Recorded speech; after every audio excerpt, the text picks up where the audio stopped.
ঢাকা বিশ্ববিদ্যালয়ের ছাত্র রাজনীতি বন্ধের যে একটা পায়তারা চলছে, এই বিষয়ে আপনার ছাত্র সংগঠন থেকে আপনার মন্তব্যটা কি থাকবে? আচ্ছা, ধন্যবাদ। একটা বিষয় খুব গুরুত্বপূর্ণ যে জুলাইয়ে একটা দীর্ঘ ফ্যাসিবাদী শাসনের বিরুদ্ধে মানুষের যে সংগ্রাম, সেই সংগ্রামের মধ্যে দিয়ে দেখেছি আমরা জুলাইয়ে শেখ হাসিনার পতন হয়েছে এবং বাংলাদেশে এই যে দীর্ঘ ফ্যাসিবাদ বিরোধী যে লড়াই চলেছে, সেই লড়াইয়ের কালে ঢাকা বিশ্ববিদ্যালয় সহ বাংলাদেশের সমস্ত শিক্ষা প্রতিষ্ঠানে আমরা দেখেছি যে গণরুম গেস্ট রুমে নির্যাতন, এমনকি হত্যাকাণ্ডের ঘটনা পর্যন্ত ঘটেছে এবং গণরুম গেস্ট রুমে ছাত্রলীগ বিশেষত একটা সন্ত্রাসী সংগঠনে পরিণত হয়ে ছাত্রদের উপর ব্যাপক দমনপীড়ন চালিয়েছে। ফলে জুলাইয়ের মধ্যেই জুলাইয়ের যে 9 দফা, সেই 9 দফার মধ্যে দলীয় লেজুর ভিত্তিক ছাত্র রাজনীতি নিষিদ্ধের আলাপটা এসেছে। আমরা সে সময় থেকে আমরা যে কোনোভাবে যে কোনো ধরনের ছাত্র রাজনীতি নিষিদ্ধের বিপক্ষে, কিন্তু একটা বিষয় খুব গুরুত্বপূর্ণভাবে আসা দরকার যে 15 বছরের দীর্ঘ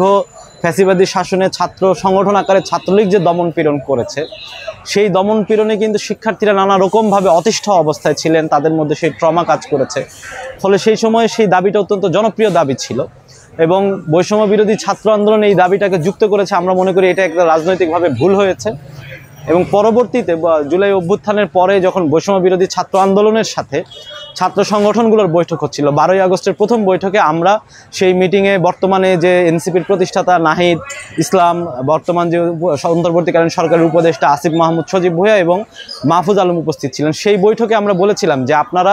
এখানে ছাত্র রাজনীতি নিষিদ্ধের যে দফা উত্থাপন করেছেন, দফা উত্থাপন করে এইখানে এই সংকটটা আপনারা তৈরি করেছেন। ফলে এখন আপনাদের দায়িত্ব হচ্ছে সেই সংকটটাকে মোকাবেলা করা, একই সাথে শিক্ষার্থীদের যেহেতু অতীতের ট্রমা আছে, ফলে সেই জায়গা থেকে আপনারা ছাত্র রাজনীতির গণতান্ত্রিক রূপান্তরের যে প্রশ্নটা, সেটাকেও আমরা সকলে মিলে আলোচনা করি। বৈষম্য বিরোধী ছাত্র আন্দোলন যেহেতু একটা অভ্যুত্থানের প্ল্যাটফর্ম ছিল, সেইখানে আমরা সকলেই যেহেতু কাজ করেছি, ফলে আমরা এই প্ল্যাটফর্ম থেকে ছাত্র রাজনীতির একটা গুণগত পরিবর্তন কিভাবে হতে পারে সেটি আমরা কাজ করি এবং আপনারা সেই নেগোসিয়েট করেন। কিন্তু তখন কিন্তু তারা সেই দায়িত্ব নেন নাই, বরঞ্চ এই সংকটকে রেখে দিয়েই তারা ক্যাম্পাসের এই সংকটকে জিয়ে রেখেই তারা এই দায়িত্ব না নিয়ে এখান থেকে চলে গেছেন। পরবর্তীতে যখন বিশ্ববিদ্যালয় প্রশাসন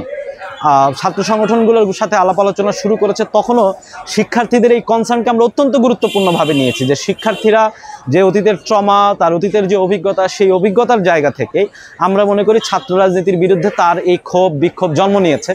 ফলে সেইটাকে আলাপ আলোচনার মধ্য দিয়ে ছাত্র সংগঠনগুলো ছাত্রদের সাথে কিভাবে কাজ করবে, ছাত্রদেরকে নিয়ে তার পরিকল্পনাটা কি, সেটার জন্য শিক্ষার্থীদের সাথে আমরা একটা আলাপ আলোচনা করার জন্য বিশ্ববিদ্যালয় প্রশাসনকে দাবি জানিয়েছিলাম এবং সে সময় আমরা বলেছিলাম যে ছাত্র রাজনীতির এখানে কিভাবে পরিচালিত হবে সেটা সকল ছাত্র সংগঠন মিলে আমরা বসি, শিক্ষার্থীরা বসুন, তাদের আকাঙ্ক্ষার জায়গা, আমাদের আকাঙ্ক্ষার জায়গা এবং এইটার মধ্যে এক ধরনের আকাঙ্ক্ষার জায়গার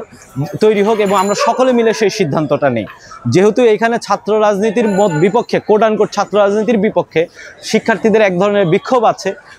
ক্ষোভ আছে, সেই জায়গাগুলো আমরা আলাপ আলোচনার মধ্য দিয়েই সেটার সমাধান করতে চেয়েছিলাম। কিন্তু দেখা গেছে যে অভ্যুত্থানের পরেও হলভিত্তিক কার্যক্রমে কিন্তু ছাত্র সংগঠনগুলো ঢোকে নাই। প্রথমেই এই হলভিত্তিক কার্যক্রমে ঢুকেছে ইসলামী ছাত্র শিবির, তারা বিভিন্ন হলে বিভিন্ন কার্যক্রম পরিচালনা করেছে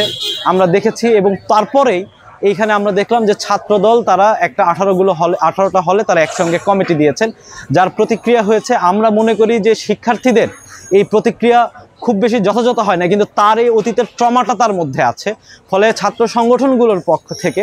আমরা কি ধরনের রাজনীতি সামনের দিকে করব সেই বিষয়ে যেরকম আলাপ আলোচনাগুলো হওয়া দরকার, শিক্ষার্থীদের সাথে বসে এইটাকে যে মুখোমুখি দাঁড় করানো হচ্ছে, মুখোমুখি দাঁড় না করে একটা আলাপ আলোচনার মধ্যে সমাধান হওয়া দরকার এবং আমরা সকলে মিলে কিভাবে একটা ঐক্যের জায়গায় পৌঁছাইতে পারি, আমাদের শিক্ষার্থীদের দিকে ছাত্র সংগঠনগুলোর কমিটমেন্ট কি সেটাও শিক্ষার্থীদের কাছে পরিষ্কার হওয়া দরকার, কমিটমেন্টটা দেওয়া দরকার।